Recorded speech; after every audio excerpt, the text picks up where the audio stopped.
Hello guys and welcome to the series where I analyze my games against top grandmasters, and I'm trying to teach you chess obviously and trying to show you how we are different from those elite level grandmasters. I mean, because to me I'm an amateur and those are like the guys that I have to learn from.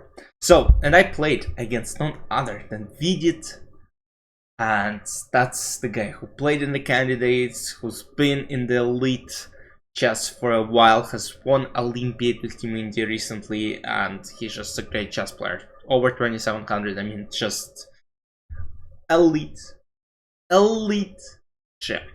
And let me take a look at the game, and let me show you what happened. So e4, c5, knight f3, knight c6, and now I go for Salimo defense. Bishop e5, takes, d3. So the idea for white here is to develop knight to d2, maybe go b3 at some point, go in bishop b2, and try to basically positionally outplay black. So in Salimo structures, most of the time, the only piece that has a lot of problems developing, and usually that's why you win, is the bishop on c8, because I'm trying to put all my pawns on the light squares, and therefore, restricting the bishop on c8. So knight goes to e7, knight bd2, queen c7, and now I go h4. So the idea of move h4 is that I'm trying to make it as difficult as possible for this knight to develop itself. So he goes e5, because he knows if I play e5, then I play queen e2, he might get in a lot of trouble.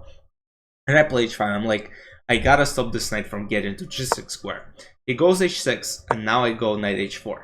So the best move here, according to computer, is to play knight c4 to attack this pawn on e5. And then only then after g6 you can play knight h4. So let's say I kind of forgot about that plan, and the idea here is to play knight f3, queen f3, and to get your knight to f5.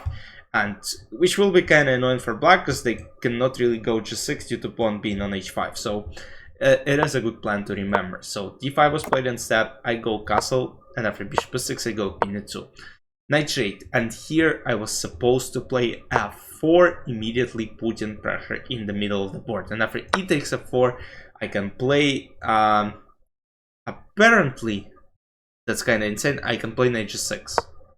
I mean, that's an unbelievable move, which works perfectly, because after f takes g6, e takes d5, I'm exploiting the pin on e-file. That's actually insane. So I play knight f5, he plays knight f6, and here once again I had this beautiful f4 option. Now if he takes f4, knight b3, I'm attacking the pawn on f4. And if bishop f5 was ever to be played, I think I can... Bishop f4 is actually terrible, because queen s7, so I have to first take, and then I take on f4. On the very next move, I can take and then take. So as opposed to playing f4, I played knight b3. I was trying to set up some ideas of going c4. Actually, maybe it was a good idea to try and play c4. I mean, the position is still probably slightly worse for white, but at least it's not as terrible as I got during the game. So he goes c4, and now I kind of have to take, and he takes on e4, and he has a beautiful center in the middle of the board. So it was kind of tough to play. I go knight e3. My plan was to put pressure on d5. He goes bishop e7, and I go knight d2, and he goes knight f6, which is the best thing to do when you have a lot of space and active center. He's trying to basically keep the pieces, and I'm trying to trade them so that, I have more space for my pieces to develop to. While after knight f6, it's very smart. I have a terrible knight, I have a terrible bishop, which I have to develop. I have to spend time, while he is just already just super advanced on the board. So c takes d5, c takes d5, and now I go queen b5, trying to scare him off. He goes king d7, and I go back. I knew that if I trade queens of the board, my pawn on h5 will fall, and that probably lose the game very quickly. So we need to at least keep the queens on the board. Maybe some chances will arise, and will be good. But as you may see after castle, just look at the evil bar, look at the valuation of computer, minus 3.09.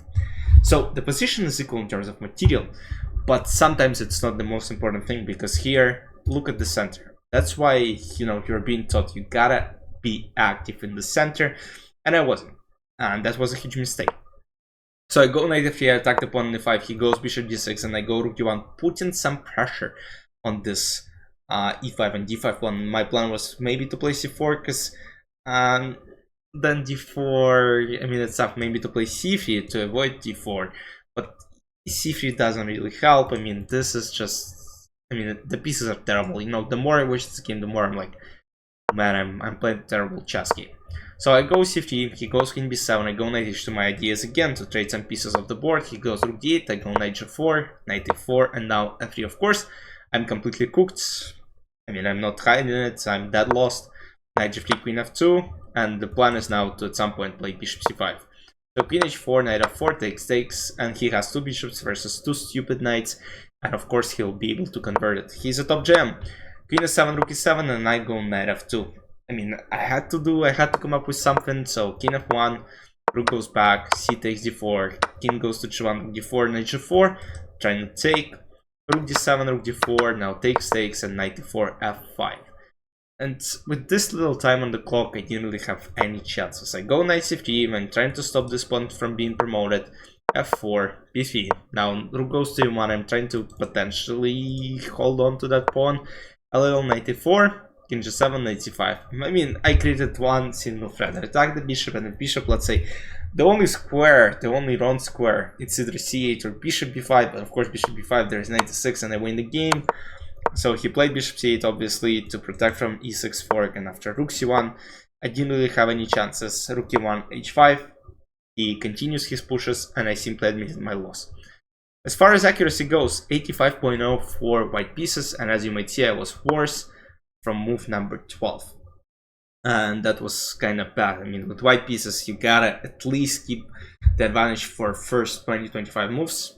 I mean, you gotta know your stuff, and of course, I'll be analyzing the opening with myself, because that's not the way to play chess.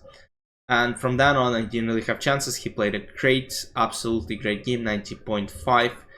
I mean, kind of smooth conversion. I didn't really have chances to hold on. No blunders, just one miss, 2 mistakes, 2 inaccuracies. He had 3 inaccuracies and had only 1 mistake.